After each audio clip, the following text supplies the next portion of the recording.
विद्यालय के प्रिय उन बच्चों ने जिन्होंने बड़ी मेहनत से इस नाटक को तैयार किया।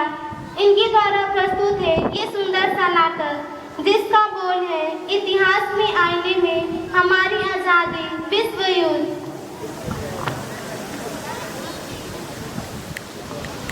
मैं शाहजहां, मैं अपनी बेगम की बीमारी के कारण अपनी प्रजा की देखरेख अच्छे तरीके से नहीं कर पा रहा हूँ। आज इंग्लैंड के बासिंदे थॉमस रो, जिसकी दवा से हमारी शहजादी सेहतमंद दिखाई दे रही है, आज मैं परवरदिगार का शुक्रगुजार हूँ और उगते हुए सूरज का सलामी अर्ज करता हूँ। कितना सुंदर मंजर है वालिदे शहंशाह अकबर और वालिदे जोधा भाई इस बुर्ज के इसी झरोखे से उगते और डूबते सूरज का सलाम किया करते थे। हाँ बेगम, यही तो बनते हुए हिंदुस्तान का जहनी नक्शा है। यहाँ रीति रिवाज परंपराओं का हम जानते हैं कि सबसे अच्छा यह है कि हमारे पुरानी परंपरा को जीवित रखे हुए हैं, जो सुपुत्र का धर्म है। बादशाह है सलामत जिंदाबाद, शहजादी की सेहत आदि मुबारक हो, अदले जहांगीरे सलामत रहे। शहंशाह इंग्लिस्तान के दो व्यापारी थॉमस रो और विलियम पीस आपके दीदार के लिए दरबार में शरीक होना चाहते हैं। अरे थॉमस रो, जिसकी दवा से हमारी शहजादी सेहतमंद दिखाई दे रही है, मेरे हुक्म को ताबीर करते हुए थॉमस रो और विलियम पीस को दरबार में पेश किया जाए।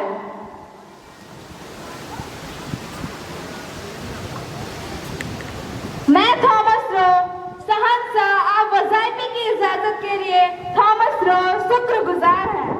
शुक्रगुजार तो हम हैं थॉमस रो, जिसकी दवा से हमारी शहजादी सेहतमंद दिखाई दे रही है। हम यह जानना चाहते हैं कि आप अपने मुल्क से इतनी दूर हिंदुस्तान क्यों आए हैं? हुजूर, नाचीज एक सौदागर है, व्यापार की गरज से यहाँ आया है।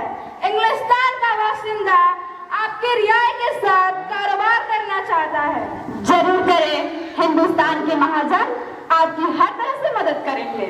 हुजूर जापना बंदा इस मसले पर तसल्ली से बातें करना चाहता है। जरूर करें, जरूर करें। हमारी मलिका बेगम इस मसले पे गौर करेंगी। हम और पूरी सल्तनत आपसे मशकूर है। बताइए, हम आपकी खिदमत क्या कर सकते हैं? मल्लिका आलिया, व्यापार की गरज से हम कुछ अंग्रेज एक तिजारती कंपनी का कायम करना चाहते हैं।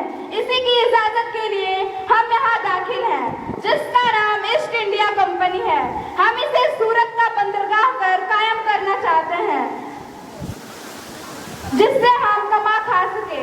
बस इतनी सी जरूरत हम बखूबी मंजूर करते हुए इजाजत देते हैं कि आप अपना व्यापार शौक से करें। मैं इतिहास ही भाई, सन 1600 ईस्वी में अंग्रेजों ने सूरत के बंदरगाह पर ईस्ट इंडिया कंपनी की स्थापना की और यहीं से शुरू हुआ भारत की गुलामी का दौर। अंग्रेजों का बढ़ता अत्याचार शोषण के खिलाफ तत्कालीन बादशाह ने अंग्रेजों का विपुल बजा दिया और पहला विद्रोह सिराजुद्दौला का था। मैं सिराजुद्दौला, हमें कतई मंजूर नहीं। हम नहीं चाहते कि सौदागर फिरंगी हमारे सरजमी को किले में तामीर करे और अपनी फौज रखे। हम मानते हैं कि यह सही इजाजतनामा हुआ है, लेकिन किलों में तामीर लगने के लिए नहीं। हम बंगाल के शहंशाह इंग्लिस्तान के किले को खत्म कर देंगे। मैं रबश सैनिकों सिराजुद्दौला सर उठा रहा है। उसे नहीं पता कि हमने बुरी वर्षाओं के बल पर तुम्हारे सेनापति मिर्जापुर को अपनी तरफ मिला लिया है। अगर युद्ध करने की जरूरत थी तो हम तरह सर कुचल देंगे। भाइयों, सिराजुद्दौला ने सन 1757 में ललकारा की यह सरजमी हमारी है और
मैं सुभाष चंद्र बोस। अंग्रेजों, तुम चाहे कितना भी अत्याचार कर लो, हम भारत के लोग माँ भारती की गुलामी की बेड़ियों को तोड़कर ही दम लेंगे। इसके लिए हमें कितनी भी कुर्बानियां क्यों न देनी पड़े। हे भारत के लोग, उठो जागो और स्वतंत्रता का आखिरी युद्ध शुरू हो चुका है। तुम मुझे खून दो, मैं तुम्हें आजादी दूंगा। जय हिंद। मैं सरदार भगत सिंह। बारों को सुनने के लिए कान चाहिए, गूंगों को जुबान। अगर उन्हें आजादी का मतलब समझा दिया जाए तो वो क्रांति कर बैठेंगे। मैंने असेंबली में बम फेंका है, सैंडर्स की हत्या कर जालियांवाला बाग हत्याकांड का बदला ले लिया है। अब अगर अंग्रेज हमें फांसी भी देंगे तो हमें कोई परवाह नहीं। सरफराज की तमन्ना अब हमारे दिल में है, देखना है जोर कितना बाजुओं का तिल में।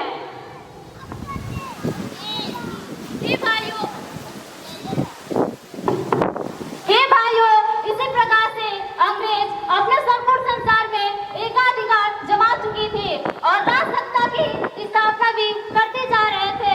मुसोलिनी, हिटलर, ताजो तानाशाही में लगे हुए थे। इतना ही नहीं, परमाणु वैज्ञानिकों जैसे नस्लवाद, प्रगति के नाम पर परमाणु बम जैसे मृदु दर्शन तैयार किए जा रहे थे। इतिहास बिल्कुल सत्य है। वैज्ञानिकों का एक गुंबा यहूदियों के खिलाफ जर्मनी और इटली में गलत नियम बनाने के कारण मानवता विरोधी व मानवता मृत्यु का फार्मूला तैयार कर रहे थे। इन लोगों ने वैज्ञानिक अवधारणा को तर्क बना दिया। हाँ सर, तभी तो मौत पैदा करने के लिए जर्मन के 20 सागर, बर्नर, हाइजन, रदरफोर्ड जैसे भयानक मौत पैदा करने के लिए भयानक सिद्धांतों की खोज में लगे हुए थे, जबकि परमाणु ऊर्जा को मानवता के कल्याण में लगाने की जरूरत थी।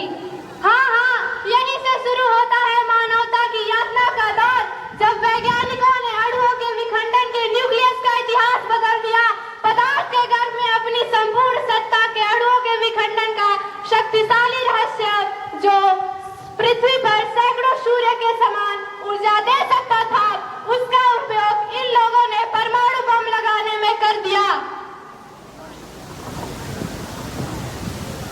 मैं हिरोशिमा। इतिहास उसी बम का मेरे ऊपर 6 अगस्त सन 1945 को प्रयोग किया गया, जो नहीं होना चाहिए था। अणु बम का पहला प्रयोग अब त्रिशूल परियोजना को देखकर ओपनहाइमर नृत्य करने लगा है। धरती पर रेडियोधर्मी जैसी विषैली छतरी ने ढक लिया था। सूर्य चमकने से इनकार कर दिया था। जापान में अणु बम से भयावह स्थिति हो गई थी, जिसे वहां की पीढ़ियां झेल रही है। लो हो गया जबरदस्त धमाका, पृथ्वी कांप उठी, शुरू हुआ हाहाकार, अग्नि की लपेटें, चलती हवा, सूर्य के तापमान से, रेडियोधर्मी के कारण खून की नदियों से सारा संसार भयभीत हो गया। अकबर खून से लहूलुहान हो गए। 19 अगस्त 1945 को नागासाकी में गिरने वाला परमाणु बम ने बता दिया कि तुम अपने आप को नहीं पहचान सकोगे। हे पृथ्वी के लोग, इस महान त्रासदी के बाद तुम अभी तक नहीं चेते। यह दुष्ट दुर्जन महापापी मानव अभी तक रासायनिक हथियारों का प्रयोग करता आ रहा है। हे दुष्ट पापी मानव, तू एटॉमिक युग का सबसे खतरनाक राज्य कहा जाएगा। हाँ काल, तभी तो इसी युद्ध के 2 साल बाद भारत के मौत के सदाघरों ने 15 अगस्त 1945 को आजाद कर दिया। मैं प्रकृत। हे भाई, आज भी यह मानव मानवता की सुरक्षा करने में चूक कर रहा है।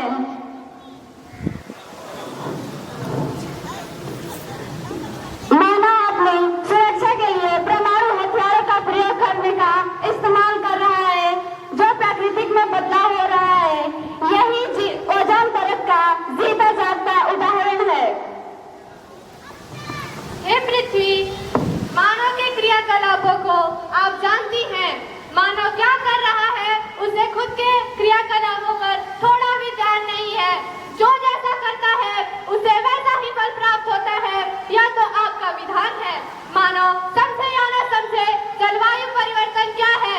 यही तो है रासायनिक हथियारों का प्रयोग, विस्फोट, बमबारी, जिसकी मौत आप आज झेल रही हैं। सत्य, बिल्कुल सत्य। मनुष्य द्वारा किए गए रासायनिक हथियारों का प्रयोग जो मनुष्य कर रहा है, जिसका परिसर रेडियोधर्मी प्रकीर्णन द्वारा प्रसारण जो प्रलय के संकेत है, जैसे भारत इंडोनेशिया का सुनामी